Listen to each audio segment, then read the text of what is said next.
Es un gusto estar con ustedes el día de hoy en esta sesión académica con el tema de clasificación del urepitelio.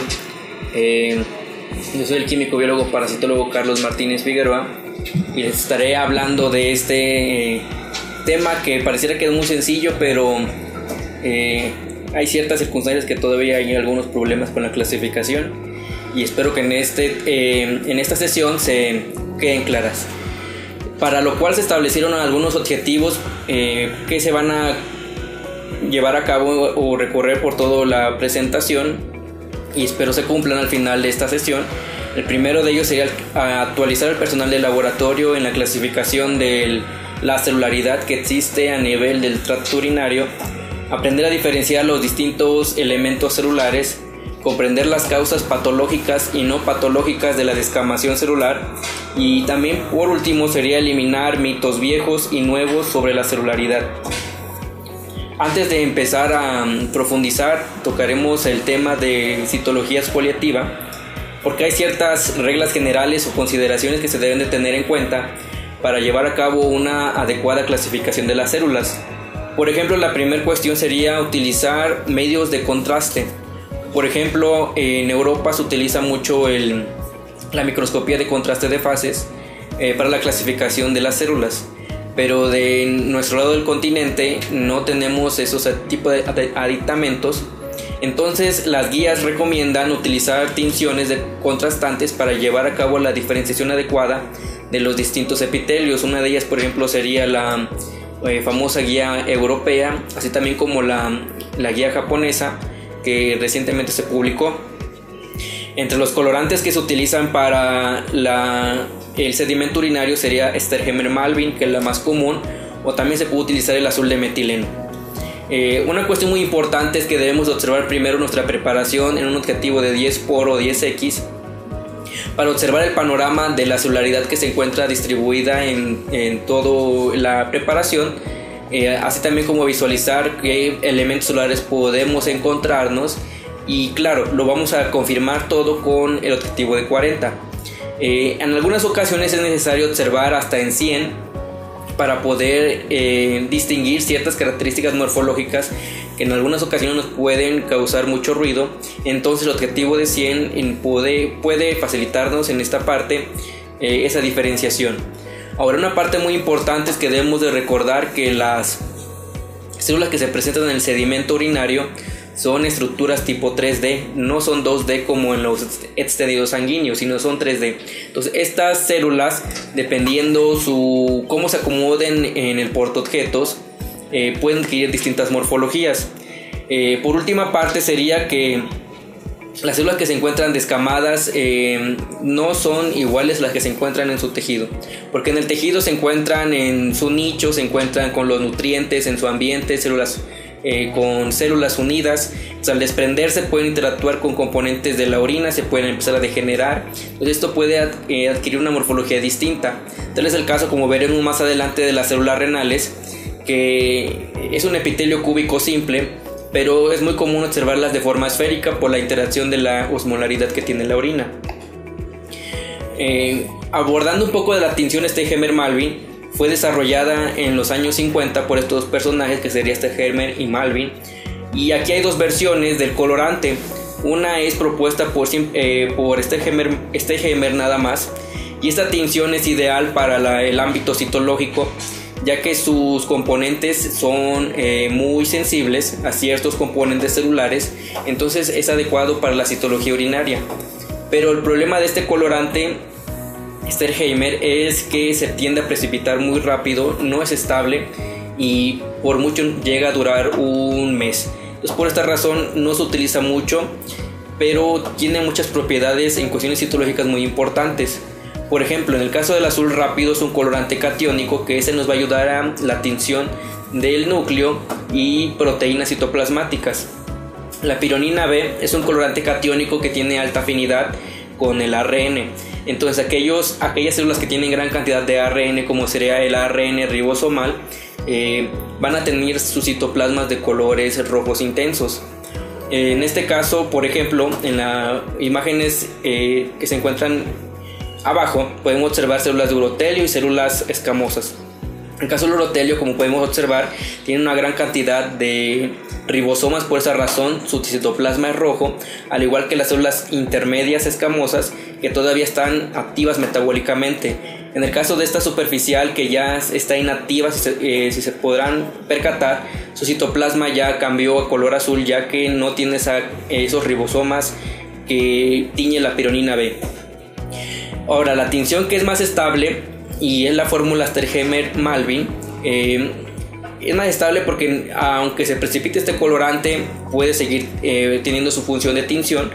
Entonces es la que se utiliza más comúnmente, pero sus dos componentes no tienen características o propiedades en cuestiones de citología importantes.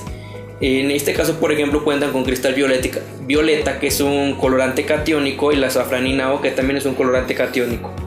Entonces estos dos colorantes se van a mezclar y van a dar distintas tonalidades. Por ejemplo, pueden dar núcleos, tonos violetas a rojos oscuros, y en el caso del citoplasma también esta combinación puede variar y otorgar variedades de rojos a rosas. Ahora, lo que les comentaba en cuanto a las células que son estructuras 3D, por ejemplo, en esta imagen podemos apreciar una célula cilíndrica que, como ya sabemos, cuenta con una cara apical que está dirigida hacia la superficie o hacia la luz de un órgano, una cara basal que está dirigida hacia la membrana basal, y las caras laterales que están unidas con las células con las células vecinas. Entonces, en este caso, dependiendo de esta célula cómo se acomode en nuestro portaobjetos, vamos a observarla de forma distinta. Por ejemplo, si esta célula se acomoda de sus caras laterales, por decirlo de alguna forma, se acuesta en el portaobjetos, vamos a observar una célula de forma cilíndrica. Pero si esta célula se queda apoyada, ya sea de su cara apical o de su cara basal, por decirlo de alguna forma, queda de pie, vamos a observar en este caso solamente su cara apical y la vamos a observar de forma cilíndrica. Entonces, esto es por esta razón que existen estas dos variantes de células cilíndricas, que sería la en forma empalizada, que sería la vista lateral, y la de panal de abejas, que serían células vistas de la parte superior. En el caso de las células escamosas sucede lo mismo. Si estas células, recordemos que son células planas, entonces si estas células se quedan apoyada de sus caras laterales, vamos a observar el grosor de esa célula, y como esas células son planas, vamos a observar una célula fusiforme, una célula delgada. En caso contrario, si queda apoyada de su cara basal o de su cara apical, vamos a observar la célula como habitualmente la conocemos, una célula plana con lados irregulares. Entonces, estas son las imágenes de sedimento urinario para explicar lo que anteriormente les mencioné. Esta sería la formación en empalizada, y la otra sería una formación en panal de abejas. En la parte superior de esta imagen podemos apreciar una célula cilíndrica que quedó, por decirlo de una forma, acostada. Es por esta razón que nosotros podemos clasificar o intuimos que se trataba de células de tipo cilíndrico. En las imágenes inferiores se tratan de células escamosas. Entonces, como pueden apreciar, esta se observa de forma fusiforme, entonces por la razón que les mencioné anteriormente, que está apoyada de sus caras laterales y por lo tanto estamos observando su grosor. Es una célula plana. Entonces, cuando se queda apoyada de su cara superficial o basal, observamos la que habitualmente conocemos, una célula amplia, plana, con lados irregulares. Entonces, este video muestra lo que anteriormente les comentaba, que esta célula se observa de forma fusiforme, pero al darle unos golpes al cubreobjetos, esta célula podemos observar cómo es que gira, y ya podemos apreciar su forma plana con los lados irregulares. Ahora, para llevar a cabo una adecuada clasificación de la celularidad del tracto urinario, es necesario que nosotros nos apoyemos de los libros de citología urinaria, porque son la base de la clasificación de la celularidad en este ámbito. Aquí hay 3 libros que son altamente recomendables para la clasificación de las células. Uno de ellos es de recién publicación en el 2016, me parece, que es el Sistema de París para reportar la citología urinaria, que es una forma de estandarización de la citología urinaria, porque desde su invención no se ha estandarizado criterios. Cada país, cada instituto tiene su propio criterio para la clasificación de la citología urinaria. Es por esta razón que en el 2012 se hizo en un congreso, se hizo esta reunión para llevar a cabo el reporte de la citología urinaria.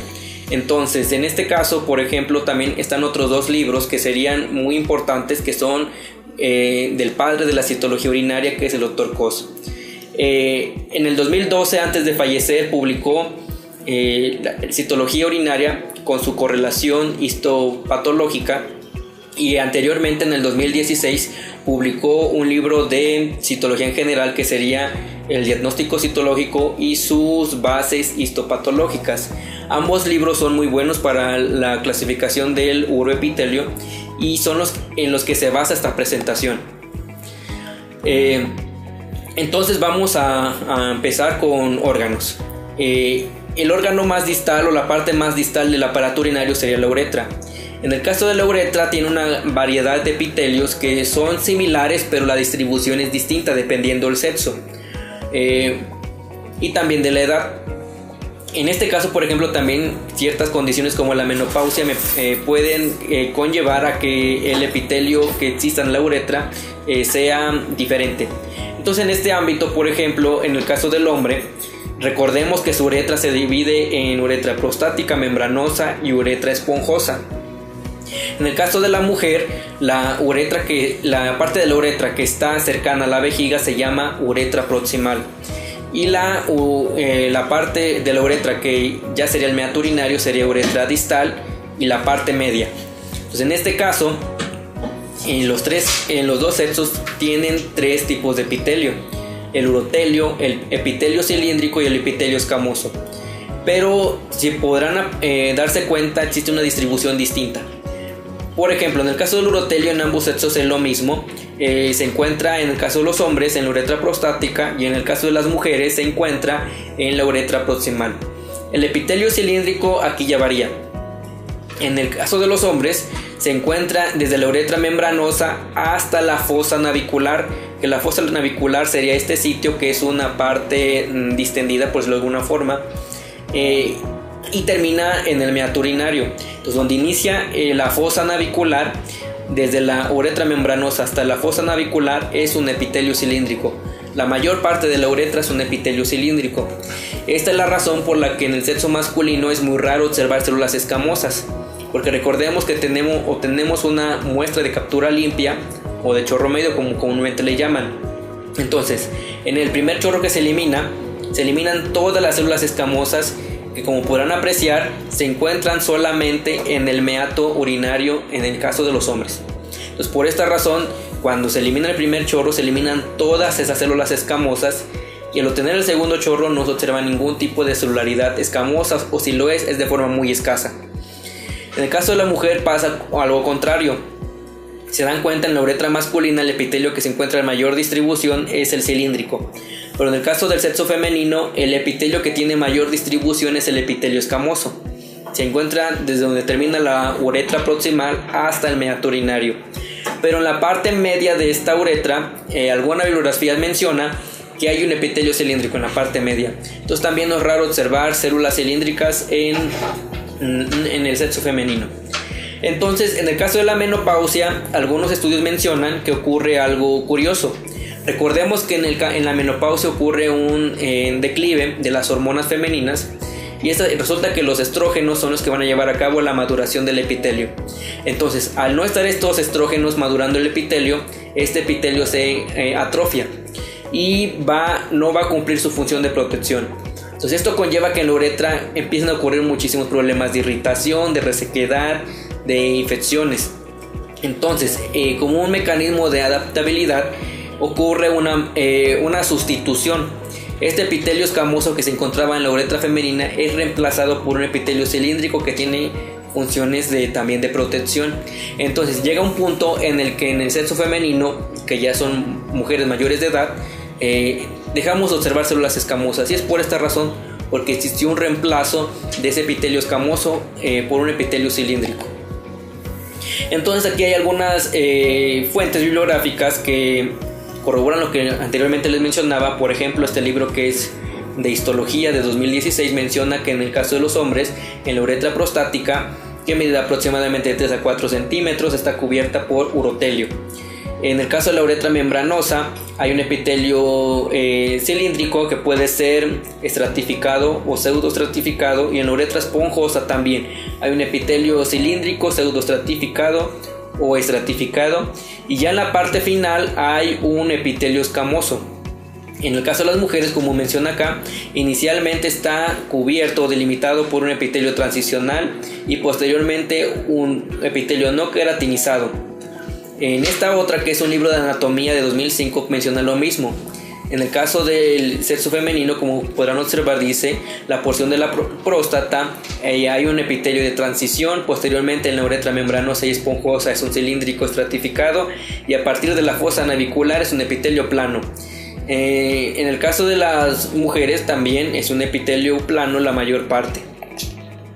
Entonces aquí hay algunos cortes histológicos para corroborar lo que les mencionaba. Por ejemplo, esta es una parte de la uretra prostática.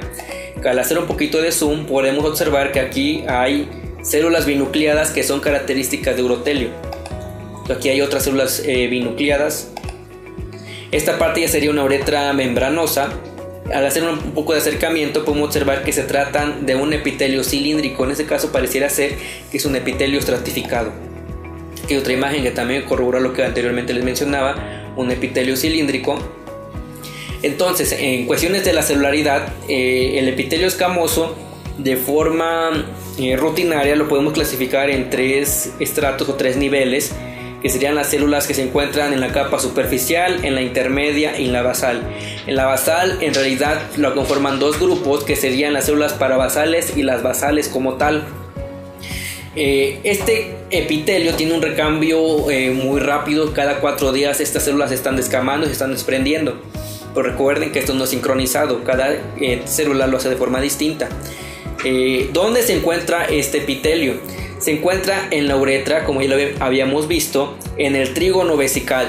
Hay algunos estudios que manifiestan, en el caso del sexo femenino, el 50% de la población tiene un epitelio escamoso en su trígono vesical. Pero a nuestro laboratorio no van a llegar y nos van a decir hoy que tienen epitelio cilíndrico en nuestro trígono vesical, en su trígono vesical. Y también aparte, cuando existe una contaminación de la muestra, también podemos encontrar células escamosas provenientes de la vagina. Entonces, si se pueden dar cuenta, existen o pueden provenir de 3 sitios distintos. Entonces, hay algunas personas que dicen que estas células se deben de llamar células uretrales o células de uretra, pero nosotros no podemos confirmar si esas células exclusivamente provenieron de uretra, ¿sí? Pero como les había mencionado, viene del trígono vesical. Entonces nuestros pacientes, nosotros no sabemos si traen epitelio escamoso su trígono vesical o no. Es una cosa que nosotros no sabemos. Entonces nosotros también no podemos asegurar que esas células no vienen de ese sitio. Aparte, en las muestras contaminadas con flujo vaginal que traen muchísimas células escamosas, por ejemplo, en el caso de las embarazadas, que se les complica un poquito la higiene a la recolección de la muestra, es muy común que vengan muy contaminadas con células escamosas. Entonces no podemos asegurar que estas células vienen exclusivamente de uretra, ¿sí? El nombre adecuado que se debe de referirse a esta celularidad es un epitelio escamoso, plano, son similares o son sinónimos. Ahora, en el caso de las mujeres, recuerde que les había mencionado que las células están, en cuanto a su maduración, de acuerdo a la presencia de los estrógenos. Entonces, por ejemplo, es casi como varían. Como ya les mencionaba anteriormente, en el caso de la menopausia ocurre una atrofia, es una atrofia fisiológica, pero no solo ocurre en las personas mayores de edad, sino también, por ejemplo, en la niñez. Recuerden que en la niñez las niñas no están produciendo los estrógenos y por esta razón no están madurando su epitelio. Entonces es común que este tipo de pacientes encuentren células ya sea intermedias pequeñas o parabasales en su caso. Cuando están en edad fértil, aquí sí pueden encontrar células superficiales, pero esto va a depender de la acción hormonal. En recién nacidos es común que nosotros encontremos células de estratos superficiales, células escamosas superficiales, y esta razón es porque las recién nacidas van a tener los estrógenos circulando, pero van a ser de la madre. Entonces, en el momento que esos estrógenos de la madre desaparezcan del cuerpo del recién nacido, ese epitelio se va a atrofiar. En el embarazo, por cuestiones de la situación hormonal, hay una descamación intensa, entonces este tipo de muestras vienen muy repletas de células escamosas. Ahora, en cuanto a la morfología de estas células, las células escamosas son células muy grandes, llegan a alcanzar hasta 80 micrómetros, son de 35 a 45 micrómetros más o menos. En cuanto a su citoplasma, es un polígono que tiene lados irregulares o tiene muchos lados, también le llegan a llamar. La textura del citoplasma y tinción es granular fina su textura, y su tinción tiende a ser débil. La relación núcleo-citoplasma es muy grande. El núcleo es muy pequeño, entonces por esa razón la relación núcleo-citoplasma llega a ser de 1,30 a 1,50. El núcleo es oval pequeño, llega a medir aproximadamente 4 micrómetros, tiene la cromatina totalmente condensada, que se le conoce como cromatina pipnótica. Entonces es un núcleo que está involucionado. ¿Por qué razón? Porque la célula ya no la utiliza o ya no está en síntesis de proteínas activa. Como ya sintetizó todos, ya está totalmente madura, ya no tiene necesidad de seguir produciendo proteínas, y es por esta razón que este núcleo involuciona. El contorno nuclear no aplica porque la cromatina ya está totalmente condensada, y también ocurre lo mismo con los nucleolos. En cuanto a las células intermedias, tienen las mismas características morfológicas, solamente puede diferir el tamaño, que son un poquito más pequeñas, de 30 a 40 micrómetros, llegando a alcanzar hasta 50 micrómetros. El citoplasma viene siendo lo mismo, al igual que la textura y tinción de la relación núcleo-citoplasma sí es grande también, de 1,20 a 1,40. Aquí lo que nos ayudaría a diferenciar entre una célula superficial y una intermedia sería la cuestión del núcleo. El núcleo es ovalado, en algunas ocasiones llega a presentar alguna invaginación. La cromatina es granular fino, contorno nuclear delgado y no presenta nucleolos. Entonces la línea que cruza en medio de este núcleo es una invaginación, y es como tal, el núcleo, la membrana nuclear se pliega hacia dentro de la célula y se crea este surco, y es totalmente normal. Esto se encuentra en pacientes completamente normales, no se asocia a ningún tipo de patología. Las células escamosas basales, y como les había comentado, son en realidad parabasales y basales. Tienen unos tamaños de 2 a 30 micrómetros. Su forma de citoplasma aquí ya cambia, son células esféricas. Su citoplasma también cambia, son células que tienen el citoplasma granular grueso y la tinción ya es moderada.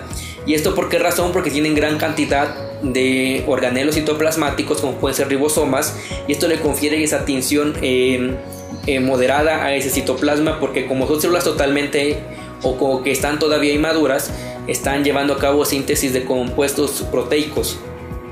La relación núcleo-citoplasma ya es pequeña, de 1,4 a 1,6. Los núcleos son redondos o ovoides, la cromatina es granular fino, el contorno nuclear es delgado, y no es raro que observemos nucleolos por la misma razón que les mencionaba anteriormente en cuestión del citoplasma.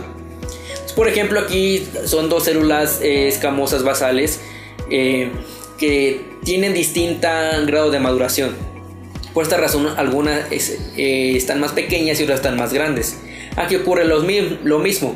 Ambas son células de estratos profundos o basales, pero tienen distinto grado de maduración. Y también se pueden apreciar, la célula más pequeña tiene el citoplasma más granular, por la misma razón de que está más inmadura. Entonces, por ejemplo, en la parte de las células, como les mencionaba, hay un problema en la clasificación, y es que la mayoría de los textos de uroanálisis vienen con problemas en la clasificación de la celularidad. Por ejemplo, tal vez es el caso de este libro que habitualmente tenemos en nuestro laboratorio, o que en algún punto de nuestra carrera nos llegamos a consultar, que es el libro de Graf. Este libro, su última actualización fue en 2011. Por ejemplo, aquí pone dos imágenes o dos células, que una menciona que son células de transición, o que su nombre adecuado es urotelio, y otra menciona que son células renales. Pero si podemos apreciar, o como vamos a ver más adelante, no presentan nucleolos, no presentan contorno nuclear grueso, que son característicos de ambos epitelios, Su citoplasma no es granular, como es también característico del urotelio y del epitelio renal. Estas células en realidad se tratan de células escamosas, como ya lo había mencionado anteriormente, que están en distinto grado de maduración. Las más pequeñas están más inmaduras y la más grande está un poquito más madura. Entonces, esto es un gran error en este libro. Este sería otro, que es del mismo de Graf. Entonces te menciona que son células renales y no. También es un total error, son células escamosas basales. Este sería de uno más reciente, que sería el libro de Strassinger, que también es de orina y líquidos corporales. Entonces aquí por ejemplo menciona que un grupo de células epiteliales escamosas, y al lado sería un grupo de células transicionales. Entonces, por el hecho de que las ve un poquito más redondeadas, este autor menciona que ya son células transicionales, pero no son células transicionales. Si se dan cuenta, también son células intermedias, pero que están un poquito más inmaduras. Por esta razón presentan esa morfología. Esto sería otro error. Ahora, aquí, ¿por qué creer en lo que les estoy platicando? Porque echarle un vistazo a la citología, como les mencionaba. En cuestiones de la celularidad escamosa, los libros que debemos de tomar en cuenta serían los de citología cérvico-vaginal, porque es donde el estudio de esas células es más extenso. Y por ejemplo es así que les presento el sistema Bethesda, que es el sistema para reportar la citología cérvico-vaginal o cervical. Aquí mencionan ellos los criterios morfológicos para diferenciar las células escamosas. Por ejemplo, aquí unas células escamosas superficiales con algunas intermedias.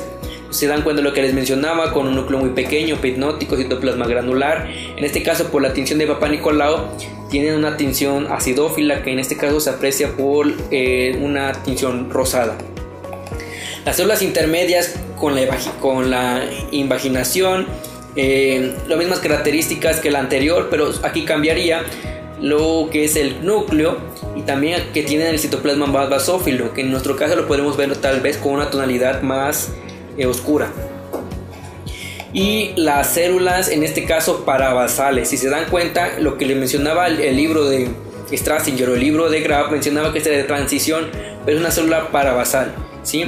Y las características que ya les mencioné, células con citoplasma ovalado ovoide, el núcleo también ovalado ovoide, contorno nuclear delgado, cromatina fina.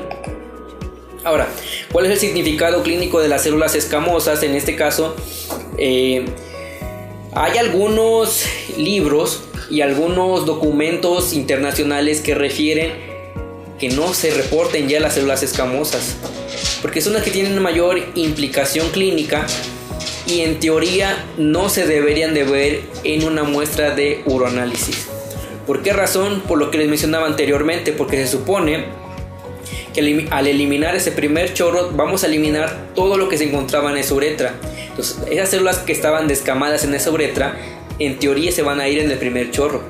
Entonces aquí hay un dilema muy grande, que hasta este punto no se ponen de acuerdo, o no hay una investigación contundente que lo diga a ciencia cierta que de plano no se reporten.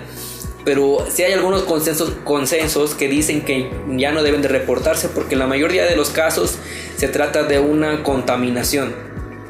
Incluso en la citología urinaria no la toman en cuenta o en su reporte, porque lo consideran una contaminación.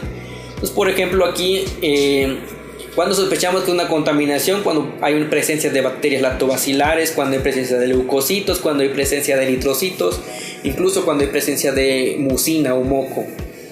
Y también se pueden observar en gran cantidad estas células cuando se inserta un catéter o una sonda, porque recuerden que esto causa un daño mecánico. Entonces esto va a conllevar a una gran descamación de ese tipo de celularidad. ¿Cuáles serían las cuestiones clínicas en las que se presentarían estas células? Principalmente una uretritis, pero lo que les mencionaba anteriormente, una muestra de segunda porción de la orina no nos sirve para el diagnóstico de una uretritis, porque lo mismo, si mi paciente tiene una uretritis, todo el elemento patológico que presente en esa uretritis se va a eliminar en ese primer chorro. Entonces una muestra de segunda porción de orina o de chorro intermedio no me sirve para diagnosticar una uretritis. Aquí yo tendría que pedir una orina de primer chorro o de la primera porción de la orina para llevar al diagnóstico de una uretritis. Pues, por ejemplo, aquí la uretritis puede ser una de tipo bacteriana, como puede ser Neisseria gonorrea o clamidias, o puede ser por Trichomonas vaginalis. Ahora, cuando un cálculo pasa por uretra también me va a causar una gran descamación de este tipo de celularidad. O en el caso de los pacientes masculinos, cuando observemos gran cantidad de células escamosas, puede que haya un tratamiento estrogénico para el cáncer de próstata. Ahora, existen algunas variantes morfológicas de las células escamosas que son completamente fisiológicas o normales. Una de ellas serían las células naviculares. Las células naviculares corresponden a células intermedias o basales, que en este caso comúnmente en realidad son parabasales, que tienen una gran vacuola o endosoma que contiene glucógeno. Esta endosoma o esta vacuola conlleva que ese glucógeno que el núcleo se vaya a la periferia, lo desplace. ¿En qué situaciones se observa? Por ejemplo, cuando hay un embarazo, cuando hay una menopausia precoz, cuando hay una infección probablemente también, o cuando hay problemas hormonales. Entonces, esa es una célula navicular. Si se dan cuenta, aquí más o menos se observa dónde se encuentra esa vacuola y su núcleo desplazado a la periferia. Esta también sería una célula navicular. En esta parte quedó más claro sin teñir, porque el glucógeno la tinción no lo captó. Y si se dan cuenta, el núcleo también está desplazado a la periferia. Ahora, la tinción adecuada para llevar a cabo la observación del glucógeno y determinar si se trata de una célula navicular o no sería la tinción con Lugol. En este caso recuerden que el Lugol tiñe glucógeno. Entonces, por ejemplo, aquí estas dos células contienen glucógeno y por lo tanto son células naviculares. Y en este caso el glucógeno está en mayor cantidad y el núcleo también está desplazado a la periferia. Ahora, existe por ahí alguna información errónea que, por ejemplo, menciona que esta célula que está aquí, una célula escamosa fusiforme, menciona que es una célula navicular, que esa célula es muy importante que se reporte, porque resulta que estas células provienen o se descaman de la uretra o del sitio donde se encuentra la unión entre la uretra y la vejiga. Entonces se menciona que estas se generan cuando se aguantan mucho las ganas de orinar, o cuando hay muchísima retención, una retención prolongada de la orina, conlleva a que exista un aplanamiento de estas células. Entonces, por esta razón, estas células se descaman y las encontramos en orina. Eso mencionan algunas personas. Entonces, como yo les mencionaba hace rato, no se trata que la célula esté aplanada por una cuestión patológica o que signifique alguna cuestión patológica. No está alterada, sino que la célula está acomodada en otra posición, está de forma lateral y estamos observando su grosor. No se trata de una alteración morfológica como se ha llegado a mencionar. Luego también otra cuestión, como les mencionaba, en los cortes histológicos, así también como en los libros, mencionan que entre la unión de la vejiga y la uretra hay urotelio, no hay epitelio escamoso. Entonces las células no provienen de ahí. Entonces sería un error reportarlas. Otra variante serían las células escamosas cornificadas, que en este caso son células escamosas, tienen las mismas características citoplasmáticas, pero la diferencia aquí sería que no presentan núcleo y le llegan a llamar células anucleadas o células con núcleo fantasma. Ahora, ¿cuáles son las causas de la presencia de estas células cornificadas? Una de ellas sería, y la más común, son cuestiones de contaminación. ¿Contaminación con qué? Con los genitales externos, o porque no se deschó la primera porción de la orina. Otra cuestión, una contaminación, aquí ya tendría que ver con cuestiones del analista. Contaminación de portaobjetos y de cubreobjetos. Y aquí tiene que ver con que nosotros utilicemos material lavado. Entonces, por ejemplo, cuando lavamos el material no tenemos el cuidado con el manejo de estas partes del portaobjetos y cubreobjetos, y contaminamos a esas partes con células cornificadas de nuestra piel. Incluso, por ejemplo, también la caspa, o incluso si nosotros utilizamos material nuevo, si no lo manejamos de forma adecuada, podemos contaminar con células escamosas cornificadas ese material nuevo. Ahora, en el caso de que nosotros hayamos descartado que se trate de una contaminación, es muy probable que exista una metaplasia escamosa cornificada en mi aparato urinario. Entonces, esta es la morfología de este tipo de células. Son células que tienen las mismas características como les he mencionado, pero solamente no presentan núcleo. En algunas ocasiones llegan a presentar una especie de hueco, que sería donde se encontraba ese núcleo. Entonces, por ejemplo, en esta parte, de forma personal me he percatado que cuando se observan este tipo de material que se llega a llamar que son células cornificadas, y adecuadamente son células cornificadas, yo lo he asociado, he visto que se asocia más a un proceso de contaminación. Puede ser de caspa, puede ser de la misma piel en la manipulación del material, como ya les había comentado. Entonces les comento de este caso, que era de un paciente del sexo masculino que venía por un dolor renovesical, una probable litiasis. Entonces, si pueden percatarse, hay gran cantidad de mucina, hay algunos eritrocitos, y de forma macroscópica se pueden observar aquí algunas células que al hacer un acercamiento se tratan de agregados de este tipo de células que les llegan a llamar células cornificadas, y adecuadamente son células cornificadas, pero son células cornificadas contaminantes. Entonces, al montar ese sedimento otra vez en material nuevo, con portas y cubreobjetos nuevos, y teniendo el cuidado de no contaminarlo con las células cornificadas de las manos, esas células desaparecieron. Entonces, por lo que les comentaba, es una contaminación y no se trata de que exista un problema a nivel de tracto urinario, sino es un contaminante que yo agregué a esa muestra. Existen algunos mitos, como ya les había comentado, sobre las células escamosas, y uno de ellos que las células naviculares son delgadas y plegadas y se encuentran en la uretra proximal, y como ya vimos, eso no es cierto. El nombre adecuado de estas células es epitelio uretral, y como ya les comentaba, aparte de la uretra también hay epitelio escamoso en el trígono vesical y pueden provenir de la vagina. Entonces nosotros no podemos asegurar que las células son de uretra. La cornificación de células escamosas significa patología. Como ya les comentaba, la mayor parte de los casos es una contaminación. Y por último, el epitelio escamoso recubre la mayor parte de la uretra de ambos sexos, y como ya vimos, en ambos sexos la distribución es distinta. En el caso del epitelio cilíndrico, que puede ser estratificado o pseudoestratificado, como ya les había comentado, se encuentra en la uretra, pero también este epitelio lo vamos a poder encontrar en los conductos prostáticos y también en los conductos del epidídimo, de la vesícula seminal. ¿Cuál es la función de este epitelio? Pues principalmente la protección y también la producción de la mucina como mecanismo de protección.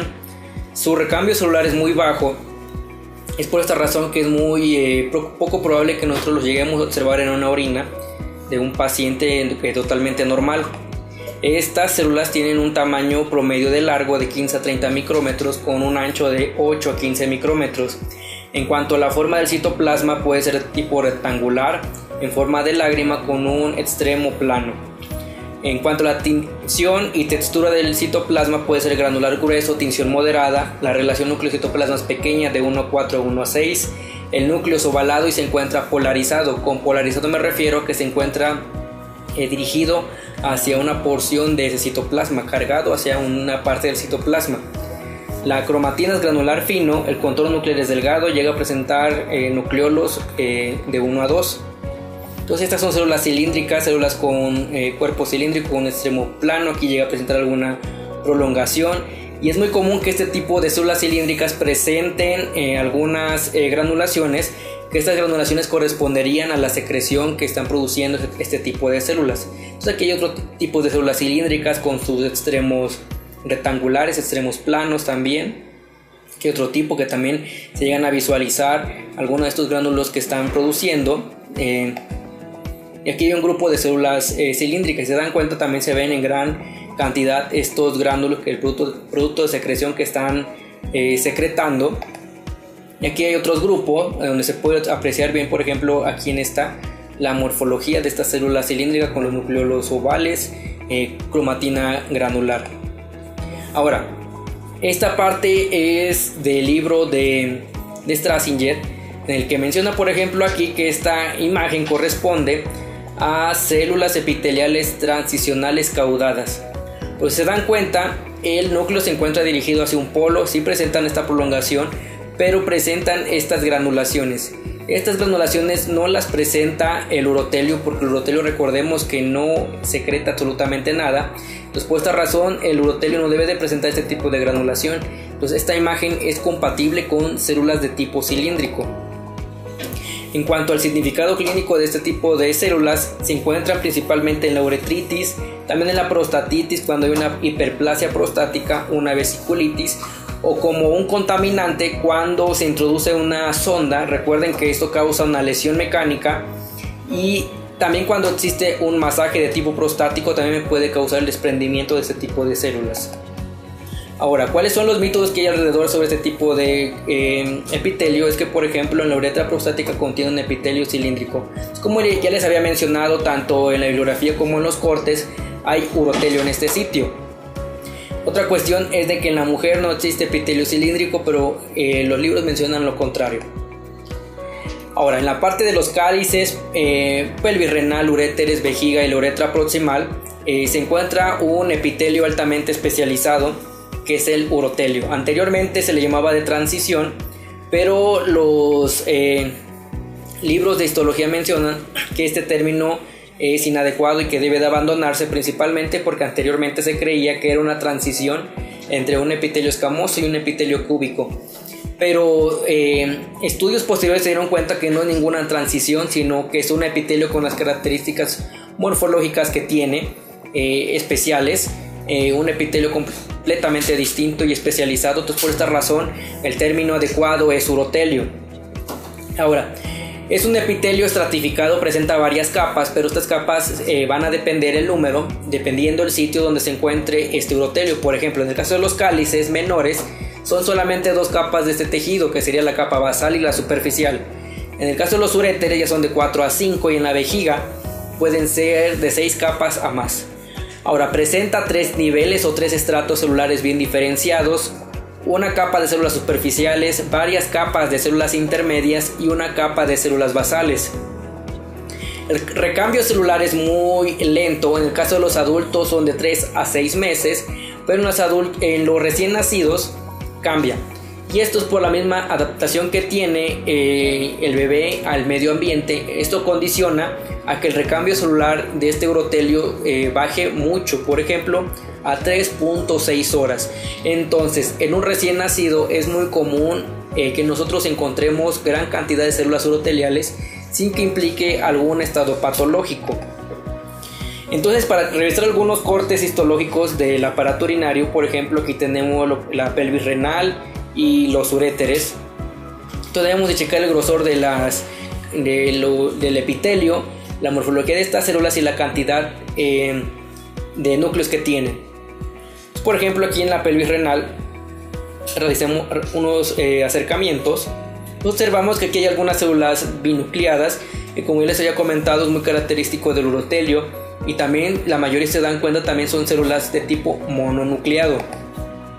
Siguiéndonos otras porciones de la misma pelvis renal, aquí como vamos a observar son otras células superficial que tiene núcleos, que tiene esta binucleada. Aquí también hay otra célula que tiene núcleos dobles, y observemos la morfología de las células intermedias. Si se dan cuenta, están por decirlo de alguna forma con alguna prolongación, ¿sí? Como si fueran cercarias, o como decirlo de alguna otra forma, como si fueran más o menos lágrimas. Entonces, en otros sitios, por ejemplo aquí, esta célula urotelial tiene 3 núcleos. Aquí hay unas binucleadas, algunas otras mononucleadas, y también las mismas características de células intermedias, ¿sí? Con esas prolongaciones que cuentan. Entonces, ya yéndonos un poquito más abajo a lo que sería uréter, también podemos encontrar células binucleadas, células mononucleadas. En el caso de las células intermedias, presentan la misma disposición. En la parte más baja del uréter también hay células binucleadas, células mononucleadas superficiales, y también hay las mismas características de las células intermedias. Esto ya sería vejiga. Entonces, se dan cuenta, también en vejiga hay células mononucleadas, hay células binucleadas y las mismas características morfológicas de las células intermedias. Por ejemplo, aquí hay otro corte de vejiga, también aquí hay células binucleadas, células mononucleadas y la misma disposición de las intermedias. Entonces, en base a todo esto, las células, por ejemplo, superficiales son células que son grandes. Por ejemplo, llegan a medir hasta 50 micrómetros y hay algunas situaciones como podrían ser estados irritativos, como por ejemplo una litiasis. Estas células pueden aumentar de tamaño llegando a medir hasta más de 100 micrómetros. Entonces, por lo regular tienen de 20 a 30 micrómetros, llegando a medir 50 o incluso 100. La forma del citoplasma es algo muy relevante que tenemos que tener en cuenta, porque es la forma en la que vamos a diferenciar las células superficiales de las intermedias. Por ejemplo, es una célula poligonal de 5 a 6 lados que presenta bordes festoneados, o dicho de otra forma, cóncavos o curvos, y son poligonales, como ya les comentaba. La textura y tinción del citoplasma es granular gruesa, tinción moderada, pero esta textura del citoplasma no es homogénea y es lo que lo va a diferenciar de una célula renal. La relación núcleo-citoplasma es grande de 1 a 9. En el caso de los núcleos son esféricos o ovales. Entonces aquí la literatura señala que es normal que estas células de urotelio tengan de 1 a 50 núcleos. Es totalmente normal. Ahora, el tamaño de estos núcleos llega a ser de 8 a 20 micrómetros y son de tipo heterogéneo cuando son multinucleadas. ¿A qué me refiero con que son heterogéneos? Que tienen distintos tamaños. Entonces, el hecho de que tenga muchos núcleos y sean de distintos tamaños no significa absolutamente nada. No es ninguna cuestión patológica. La cromatina es granular fino, contorno nuclear son gruesos y los nucleolos presentan de 1 a 2. Entonces, por ejemplo, aquí serían fragmentos del libro de Cos del 2012, así también como la parte del sistema de París. Por ejemplo, enfocándonos en esta imagen, aquí menciona células umbrella, células paragua, que son, como se les conoce habitualmente, las células superficiales, y también dice y sus variantes. Entonces, por ejemplo, aquí en el cuadro A, que sería células binucleadas, y también hay mononucleadas, son todas superficiales. En el caso de la B también, binucleada con núcleos de tamaño heterogéneo, y también hay algunas mononucleadas. En el caso del C y el D son células uroteliales multinucleadas. Por ejemplo, aquí en este fragmento del libro dice células superficiales que tienen, ya pueden ser de 2 o multinucleadas, o pueden contener un solo núcleo grandote, ¿sí? En el caso del sistema de París menciona células umbrella o paragua, pueden tener un solo núcleo, pueden ser binucleadas o pueden ser multinucleadas, y pueden contener hasta 40 o 50 núcleos en una misma célula. Entonces, por ejemplo, aquí hay células uroteliales multinucleadas con 2 núcleos, que en este caso, por ejemplo, tienen los bordes cóncavos o festoneados, como les comentaba anteriormente. Esta sería una célula urotelial superficial también, tiene los bordes cóncavos, y esta sería una célula urotelial multinucleada. Entonces, si se dan cuenta, tiene núcleo de tamaño heterogéneo, pero no significa ningún estado patológico en específico.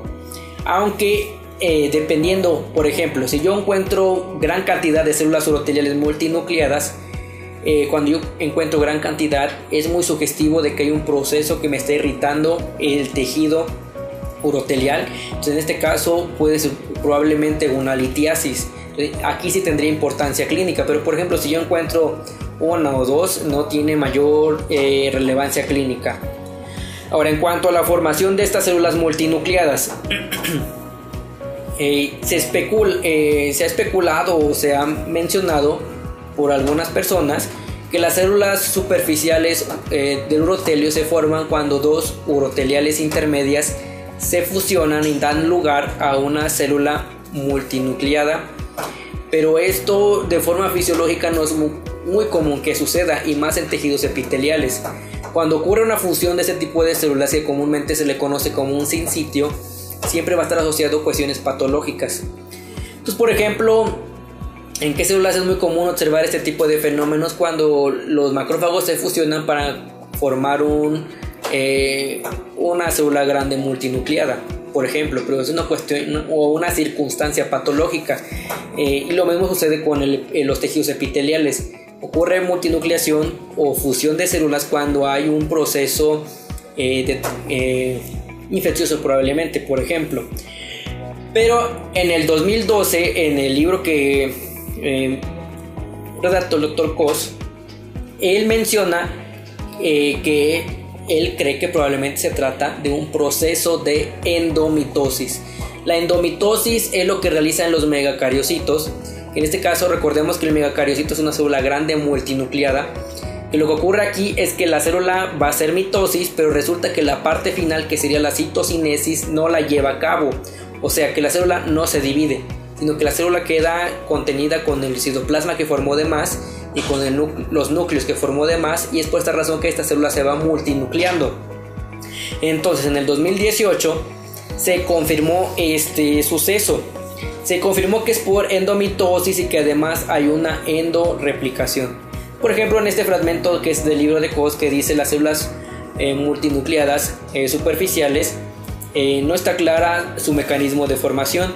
Pero por ejemplo, aquí dice que la fusión de células que acontece, por ejemplo, cuando hay cuerpos extraños de células gigantes, como por ejemplo las de Langerhans o las epiteloides, es extremadamente raro que ocurran en el urotelio.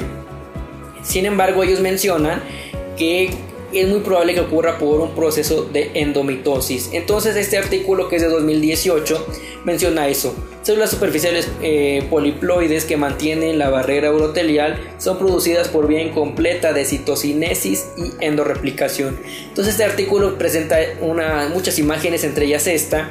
Por ejemplo, aquí está una célula urotelial superficial que, se dan cuenta, empezó el proceso de mitosis. Pareciera que se va a dividir o realizar citocinesis, pero al fin de cuentas no se divide y queda una célula superficial multinucleada. Ahora, no todo lo multinucleado es urotelio, ¿sí? Por ejemplo, estas células que están acá, que están multinucleadas, si nos damos cuenta, se trata de un epitelio escamoso. Por ejemplo, en el epitelio escamoso que esté multinucleado, ahí sí hay una circunstancia patológica y hay que investigar qué la causó. Ahora, las células intermedias del urotelio son células pequeñas que tienen un tamaño muy similar a las células parabasales escamosas. Son de 10 a 20 micrómetros. La forma del citoplasma puede ser en forma de pera o piriforme, en forma de una pirámide, o pueden presentar una cauda. La textura y tinción del citoplasma son granular grueso, la tinción es moderada, la relación núcleo-citoplasma es grande, de 1 a 6 por ejemplo. El núcleo es esférico ovalado y presentan 1. La cromatina es granular fino. El contorno nuclear es grueso y llega a presentar de 1 a 2 núcleos. Se dan cuenta, tiene las mismas características morfológicas. Aquí lo que vendría difiriendo sería la forma del citoplasma, y que en este caso las células intermedias tienden a tener el citoplasma un poquito de tinción más moderada. Y por ejemplo, esta sería una más o menos de forma piramidal, esta una de forma piriforme, y aquí hay otra célula intermedia. En el caso de las células uroteliales basales, son células de tipo esférico, son células muy pequeñitas. Anteriormente estas se confundían mucho con las células renales. Por ejemplo, llegan a medir de 10 a 15 micrómetros. El citoplasma, las mismas características, granular grueso con tinción moderada. La relación núcleo-citoplasma aquí ya es pequeña, de 1 a 2 puede ser. El núcleo es esférico ovalado, presentan 1. La cromatina igual, granular fino, presentan el contorno nuclear grueso y presentan de 1 a 2 nucleolos. En algunas ocasiones llegan a presentar cierta morfología limonada, pero por lo regular son más esféricas. Por ejemplo, esta sería una célula urotelial superficial. Aquí sería un grupo de células uroteliales superficiales. Todas estas células uroteliales superficiales, por ejemplo, el paciente presentaba un problema de litiasis. Entonces el hito se movió, me arrancó todo este tejido y todas estas células uroteliales basales. Entonces, por ejemplo, ese es otro caso. La mayoría son células basales, todas presentan morfología esférica, o en el caso de la intermedia, que es la célula que presenta mayor citoplasma, tiene una morfología más piriforme. Entonces, aquí hay otro ejemplo de células uroteliales que se escamaron en conjunto, 2 células basales con una intermedia. En este caso, las basales presentan la forma esférica y la intermedia una forma piramidal.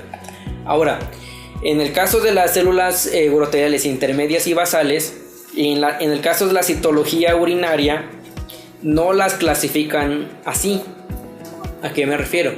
A células uroteliales intermedias y células intermedias basales, sino que las clasifican en un solo grupo, células uroteliales profundas. Esta razón porque en algunas ocasiones llega a ser algo confuso poder diferenciar entre una intermedia y entre una basal, y al fin de cuentas reportar una intermedia y una basal viene siendo la misma circunstancia que un proceso patológico conllevó a arrancar esas células que son profundas, que no deben de estar en mi orina. Entonces, por esta razón, este tipo de publicaciones mencionan eso, que en conjunto reportarse como células uroteliales profundas.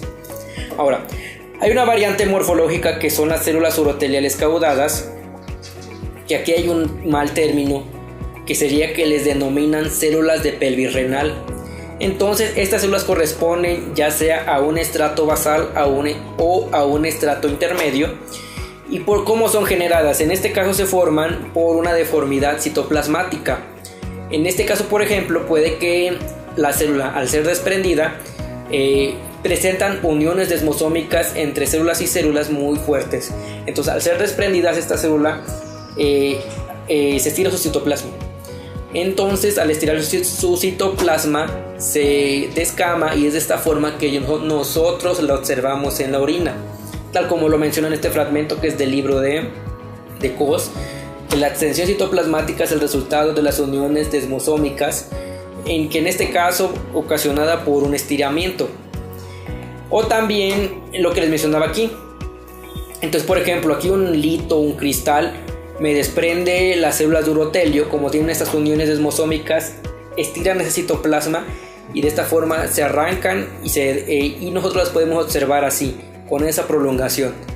Pero también existe la teoría de, como vimos en los tejidos, las uniones o las células intermedias, cuando el urotelio está relajado, como sería la imagen B, estas células se estiran o el tejido se estira, por decirlo de alguna forma, y presentan esta morfología con la prolongación citoplasmática. Entonces también se tiene la teoría de que si algo viene y arranca las células cuando la vejiga está distendida o el urotelio está distendido, entonces la célula se desprende con esa morfología que tiene, que sería la de la prolongación citoplasmática. Y aquí un fragmento del libro del Sistema de París, que es del 2016, como les mencionaba, y aquí menciona células uroteliales intermedias. Entonces menciona que la capa de células uroteliales intermedias, inmediatamente bajo las células umbrella o paraguas, se disocia muy fácil en células solas. Entonces, en este caso es muy común que presenten un detalle citoplasmático que le denominan células cercariformes, ¿sí? Entonces aquí menciona que son células intermedias y que no son células de pelvis renal. Por ejemplo, aquí está una célula con su prolongación citoplasmática. Entonces, de forma experimental, hace algún tiempo, en una vejiga de ratón realicé un cepillado de la vejiga para extraer células uroteliales para poderla visualizar. Entonces obtuve ese cepillado y lo puse en la preparación en un portaobjetos y la teñí con la técnica de Ginza. Entonces, por ejemplo, aquí observé células superficiales con sus lados poligonales, binucleadas. Algunas células basales aquí se encuentran, y observé estas células con su prolongación citoplasmática. Entonces, si estas células fueran de pelvis renal, yo no tendría por qué haberlas observado en una preparación de vejiga. Entonces también es una forma de confirmarles que no vienen de este sitio. Es un término, una forma de llamarlas de forma errónea. Ahora, aquí hay una circunstancia, que estas células llegan a confundirse mucho con las células cilíndricas, porque también, como pudimos observar, estas células cilíndricas llegan a presentar este detalle citoplasmático o esta prolongación citoplasmática. ¿Cuál sería la diferencia entre una y otra? Por ejemplo, en el epitelio cilíndrico los núcleos tienden a ser más elípticos, y en el caso del urotelio son más esféricos. Aparte, la granularidad cambia, ¿sí? Es más granular un urotelio. También aparte, el urotelio, la parte terminal, si se dan cuenta, en el caso de estas células es más redondeada, y para las células cilíndricas es más uniforme, más recto, ¿sí? Es una forma de diferenciar entre una y otra. En algunas ocasiones en orina se pueden observar grupos de células uroteliales, que no es común encontrarlos, pero sí es posible hacerlo. Y son células de tipo profundo, ya sean intermedias y basales. Su presencia no significa patología en la mitad de los casos, ni tampoco sugiere cuestiones de hiperplasia. Entonces aquí tenemos que checar por ejemplo, para determinar si es patológica o no las características nucleares de esa celularidad. Ahora, ¿por qué yo voy a encontrar esas células uroteliales, por ejemplo, en un paciente normal?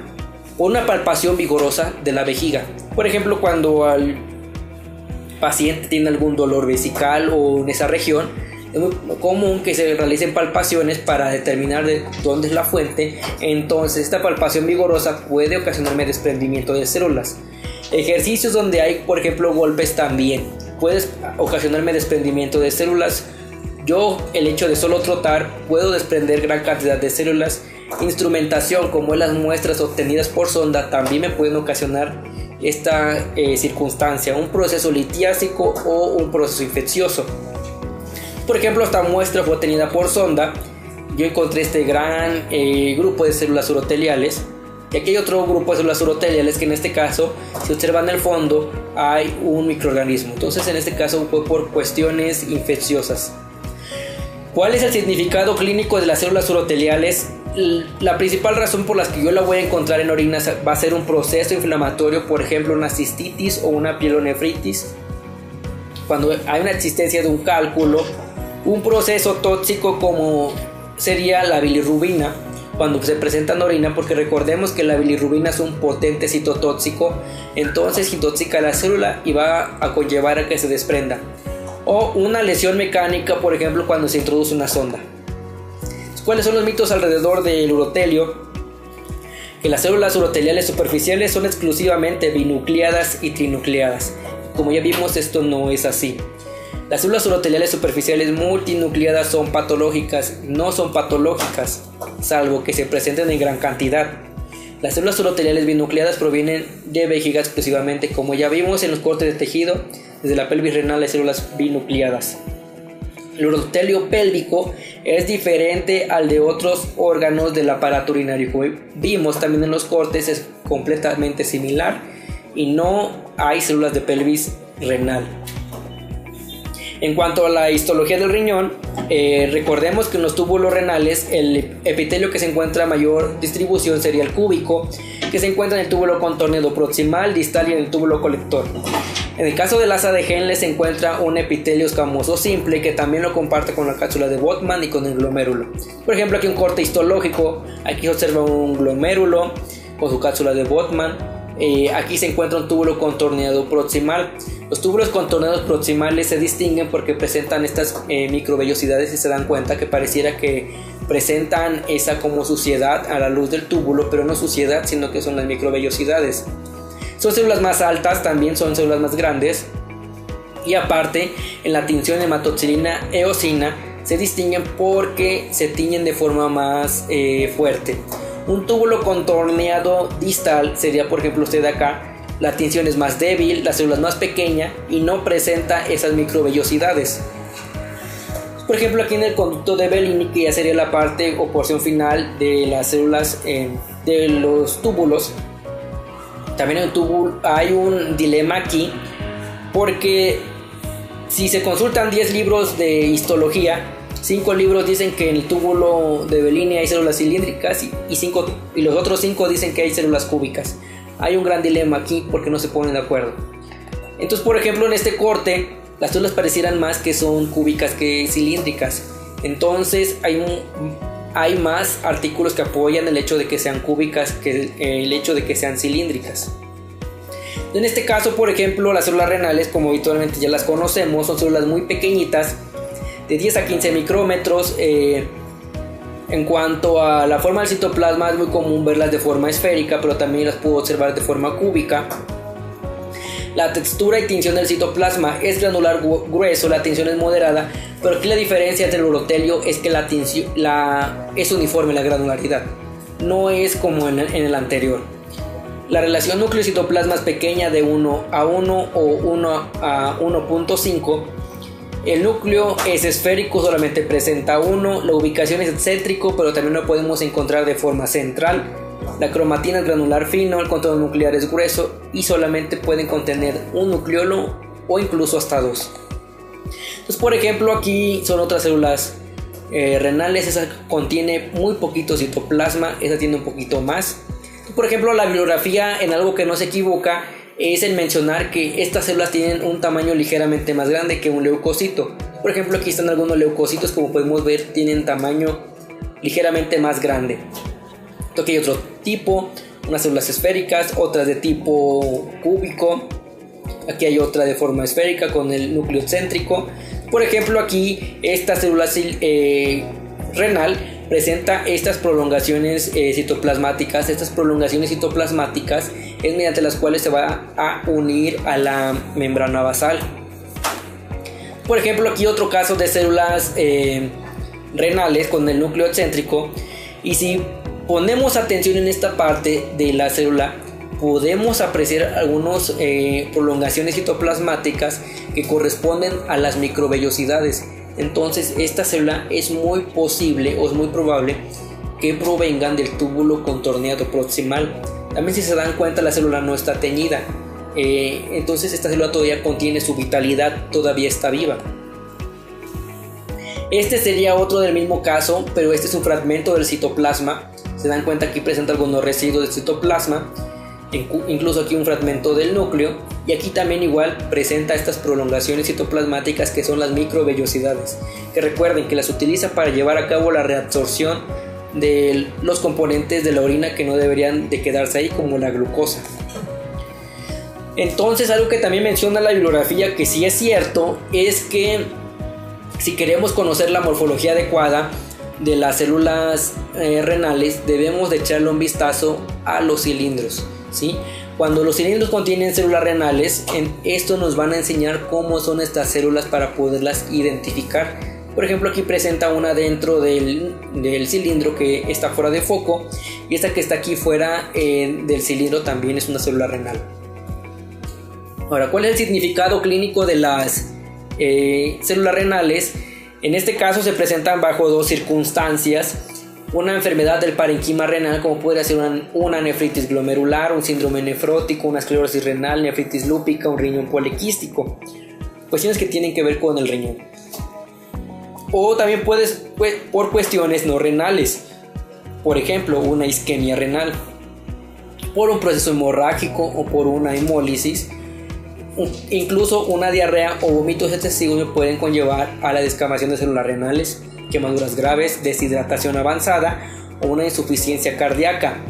Intoxicación renal por productos químicos o medicamentos. Como ya les mencionaba, la bilirrubina es un potente citotóxico. Entonces, también el caso de la hemoglobina también es un potente citotóxico. Entonces, cuando hay una hemoglobinuria, es muy probable que yo encuentre también células renales por el proceso de intoxicación. Lo mismo con las ictericias. En cuestiones de medicamentos es muy común que los antibióticos precipiten a nivel tubular, y esto ocasione que las células sean lesionadas y descamen. Ahora, por cuestiones sistémicas, por ejemplo, una nefropatía diabética, porque aquí tiene todo lo que ver con la glucosa, que recuerden que la glucosa en grandes cantidades provoca estrés celular, entre otro tipo de circunstancias. Esto me puede llevar a que se descamen. O una hepatitis, que tiene que ver con la cuestión de la bilirrubina. Ahora, ¿cuáles son los mitos que hay alrededor de las células del túbulo renal? Que todas las células pequeñas y esféricas son renales. Como ya vimos, pueden ser ya sea escamosas basales o urotelio basal. Entonces hay que tener cuidado con la diferenciación. Las células renales solo se observan en patologías tubulares, pero como ya vimos, una simple diarrea me puede provocar que yo tenga células renales, y no significa que yo tenga una enfermedad renal. Las células renales solo se observan en pacientes con insuficiencia renal crónica, o mejor dicho, enfermedad renal crónica. Como ya vimos, no. Ahora, dependiendo también del tipo de muestra de orina, es también como nosotros la vamos a interpretar. Por ejemplo, habitualmente nosotros utilizamos la primera orina de la mañana, que ese tipo de muestras son con muy poca célula. Las células escamosas deben de ser escasas. En el caso de que se encuentren en gran concentración, me indican que es una contaminación.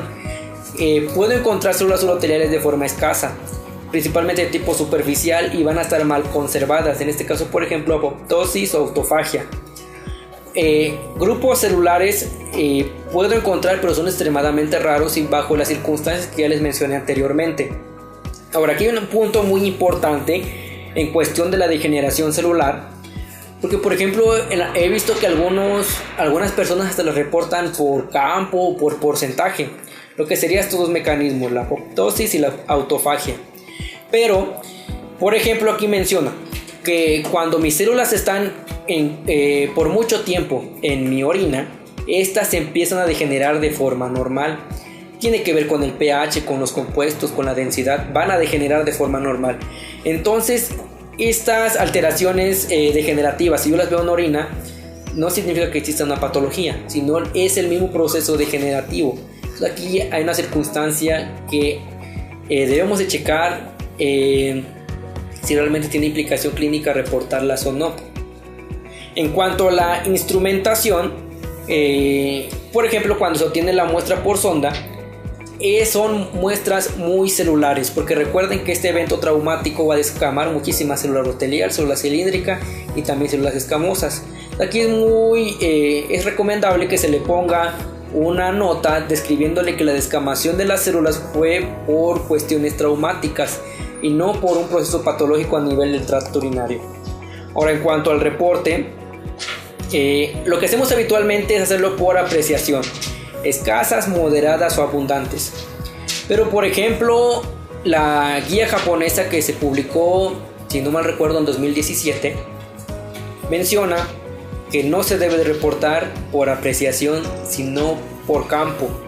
¿Por qué razón? Porque reportar por apreciación es muy ambiguo. Tal vez lo que para mí sea escaso, para otra persona es moderado, y para la otra persona va a ser abundante. Entonces no hay un criterio que me diga tantas células significan escaso, tantas células significan moderado o tantas células significa abundante. No hay un criterio y cada quien reporta de forma distinta. Por ejemplo, hay personas que me dicen yo no reporto nada abundante. Para mí lo máximo siempre es moderado. Es por esa razón que es muy ambiguo. Ellos mencionan que lo recomendable es reportar por campo, así como los leucocitos, así como los eritrocitos. Pero aquí, ¿cuál sería el detalle? Que no hay valores de referencia. Entonces, que nosotros lo reportemos por campo, sí está bien, pero debemos de establecer valores de referencia para saber en base a qué número ya significa patología cierta célula y en base a qué número no lo es. Entonces, por ejemplo, en el caso de los epitelios estratificados, como sería el urotelio o el epitelio escamoso, solamente el urotelio es importante reportarlo por estrato o por nivel celular, porque como les comentaba hace un momento, el urotelio no descama de forma normal. Entonces, si yo encuentro células intermedias o células basales, me está indicando que algún proceso lesivo ocasionó que esas células arrancaran. Por esta razón, aquí sí tiene implicación clínica reportarlo por estratos celulares. Ahora, ¿cómo lo puedo hacer?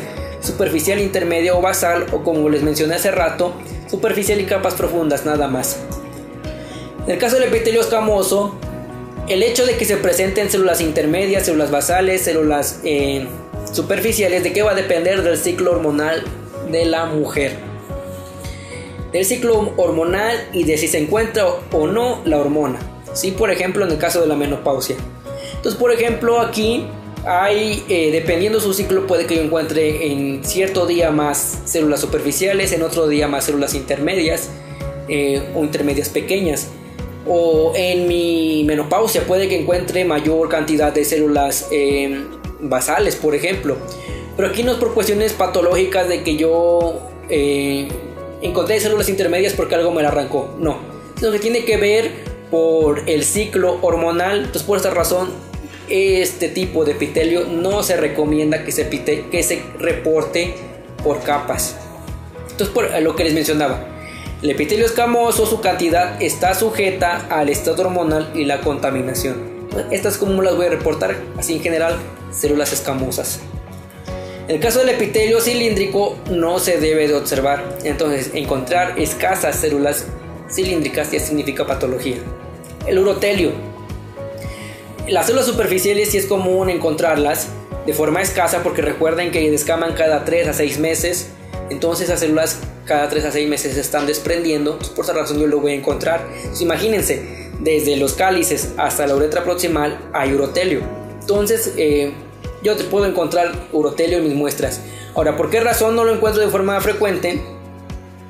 Porque en este caso no centrifugamos toda la muestra.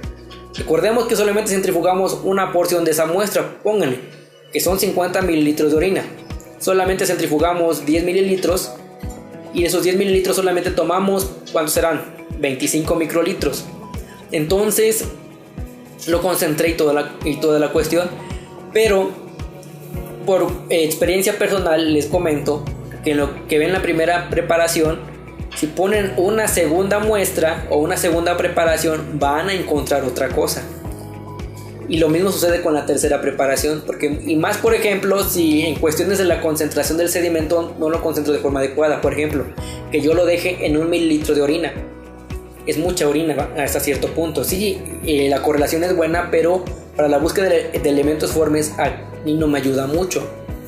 Y aquí la recomendación del Dr. Fogassi es que sean 500 microlitros de orina en el que se deje o se resuspenda ese sedimento. Ya está un poquito más concentrado y yo tengo más criterios o más muestra para yo observar esos elementos formes. Entonces, por ejemplo, en el caso de la citología urinaria, toda la orina que me desechó el paciente, toda la orina la centrifugan, todos los 50 mililitros centrifugan. Entonces, por esta razón, en estas preparaciones citológicas van a encontrar células uroteliales. Y caso contrario, nosotros como agarramos una proporción hasta cierto punto representativa, pero al fin de cuentas es muy probable que no encontremos. Entonces, si nosotros centrifugáramos toda esa muestra de orina, vamos a encontrar urotelio, es muy probable, de capas superficiales. En este caso, capas profundas como sería intermedio y basal, ahí sí ya no. Cualquier célula del estrato intermedio o basal ya significa patología. Y las células renales también recuerden que no se deben de observar. Ahora, aquí hay un poquito de estadística. Aquí es una población de 300 muestras de orina. Estas 300 muestras de orina yo las obtuve de mi tema de tesis, en el que la base fue los urocultivos. Entonces también realicé unos exámenes generales de orina y obtuve 300 muestras. De estas 300 muestras hice pruebas estadísticas como la de la chi cuadrada y tomé una significancia estadística del 0.05. Entonces aquí dividí en dos grupos mi población. Por ejemplo, aquí sería frecuencia de la celularidad versus el examen químico alterado. ¿Cuándo es un examen químico alterado? Cuando presentaba nitritos, proteínas, glucosa, cetonas. La otra sería frecuencia de la celularidad versus sedimento alterado, cuando presentaba bacteriuria, funguria, cilindruria, cristaluria, ¿sí? Pues por ejemplo acá de azul están los que sí se asociaron a un examen químico alterado, y la gris serían los que no se asociaron. Pues por ejemplo, el 29% de células escamosas no se asoció a un sedimento alterado y el 71% no estaba asociado a un examen químico alterado. No existió significancia estadística, o sea, no se relacionaron. Aquí en el urotelio, el 44% se presentó cuando mi examen químico estaba alterado y el 56% el examen químico estaba normal. Aquí, ¿qué pudo haber pasado? Tal vez por la cuestión de que no separé las células intermedias de las superficiales de las profundas. En este caso, si las hubiera separado así, puede que yo obtenga una tabla distinta y las profundas ya asociarse más a un estado patológico. Pero aún así presentó una significancia estadística. Entonces es muy probable que cuando yo tenga un examen químico alterado yo encuentre urotelio. Ahora, aquí en las células renales, el 88% de las células renales se presentó cuando el examen químico estaba alterado, solamente el 12% no. Entonces aquí también es muy probable que cuando yo tenga un examen químico alterado encuentre células renales. En el caso de la frecuencia de la celularidad versus sedimento alterado, el 30% de las células escamosas sí se asoció a un sedimento alterado, y la mayor parte, que es el 70%, el sedimento estaba completamente normal y no hubo una asociación. Entonces, en el caso del urotelio ocurrió lo mismo, 46% se asoció a un sedimento alterado y el 54% el sedimento estaba completamente normal. Y en el caso de las células renales, el 100% de células renales se asoció a un sedimento alterado. ¿Qué significa esto? Que si yo encuentro cristaluria, funguria, bacteriuria o cilindruria, puede que yo encuentre ya sea células renales o encuentre urotelio. Bueno, por mi parte sería todo. Espero y hayan aprendido mucho de esta sesión. Aquí dejo mis redes sociales y mi correo por si tienen alguna consulta, una opinión, algún comentario, será bien recibido. Gracias por su atención.